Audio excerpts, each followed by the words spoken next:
താൻ ജീവന തുല്യം പ്രണയിച്ചിരുന്ന, താൻ വിവാഹം കഴിക്കാൻ ആഗ്രഹിച്ചിരുന്ന ആൾ തനിക്ക് അത്രയും സ്ത്രീധനം കൊടുക്കാനില്ല എന്നറിഞ്ഞപ്പോൾ വിവാഹത്തിൽ നിന്നും പിന്മാറിയതിനെ തുടർന്ന് ജീവനൊടുക്കിയ ഡോക്ടർ ഷഹനയുടെ വാർത്ത മലയാളികളെ ഒരുപാട് വേദനിപ്പിച്ചിരുന്നു.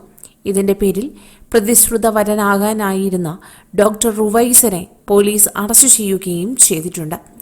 പഠനത്തിന് ശേഷം വിവാഹം നടത്താനാണ് തീരുമാനിച്ചിരുന്നതെന്ന് ഇപ്പോൾ വിശദീകരിച്ചുകൊണ്ടെത്തിയിരിക്കുകയാണ് ഡോക്ടർ റുവൈസ്. യുവ ഡോക്ടർ ഷഹനയുടെ ആത്മഹത്യയിൽ പ്രതിയായ ഡോക്ടർ റുവൈസിന്റെ ജാമ്യ ഹർജിയിലാണ് ഇക്കാര്യം പറഞ്ഞിരിക്കുന്നത്.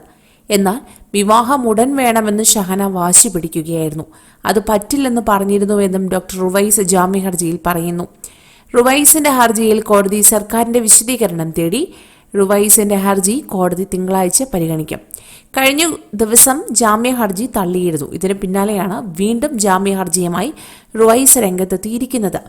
നേരത്തെ റുവൈസിന്റെ ജാമ്യാപേക്ഷ കോടതി തള്ളിയിരുന്നു. കുറ്റം അതീവ ഗൗരവമുള്ളതാണെന്ന് നിരീക്ഷിച്ച കോടതി ഈ ഘട്ടത്തിൽ പ്രതിക്ക് ജാമ്യം അനുവദിച്ചാൽ അത് കേസന്വേഷണത്തെ ബാധിക്കുമെന്ന പ്രോസിക്യൂട്ടറുടെ വാദം കൂടി പരിഗണിച്ചാണ് ജാമ്യാപേക്ഷ തള്ളിയത്.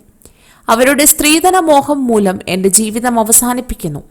ഇത്ര പണം ആവശ്യപ്പെടുന്നത് അവന്റെ സഹോദരിക്ക് വേണ്ടിയാണോ? ഞാൻ വഞ്ചിക്കപ്പെട്ടു എന്ന് ഡോക്ടർ ഷഹന എഴുതിയ ആത്മഹത്യക്കുറിപ്പിലെ ഈ വരികളുടെയും ബന്ധുക്കളുടെ മൊഴികളുടെയും സാഹചര്യ തെളിവുകളുടെയും പശ്ചാത്തലത്തിലാണ് റുവൈസിനെ കേസിൽ പ്രതി ചേർത്തതും പിന്നാലെ അറസ്റ്റ് രേഖപ്പെടുത്തിയതും.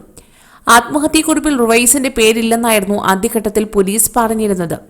റുവൈസ് സ്ത്രീധനം ചോദിച്ചെന്ന ബന്ധുക്കളുടെ മൊഴിയും പോലീസ് മറച്ചുവെച്ചു. പിന്നീട് ഷഹനയുടെ ആത്മഹത്യ വലിയ ചർച്ചയായതിനു ശേഷം മാത്രമാണ് പോലീസ് റുവൈസിനെതിരെ കേസെടുക്കാൻ തയ്യാറായത്. അപ്പോഴാണ് ഷഹനയുടെ ആത്മഹത്യക്കുറിപ്പെല്ലാം പുറത്തു വരികയും ചെയ്തത്. ഇതോടെ വലിയ രീതിയിൽ സ്ത്രീധനം ചോദിച്ച റുവൈസ് അഴിക്കുള്ളിൽ ആവുകയായിരുന്നു.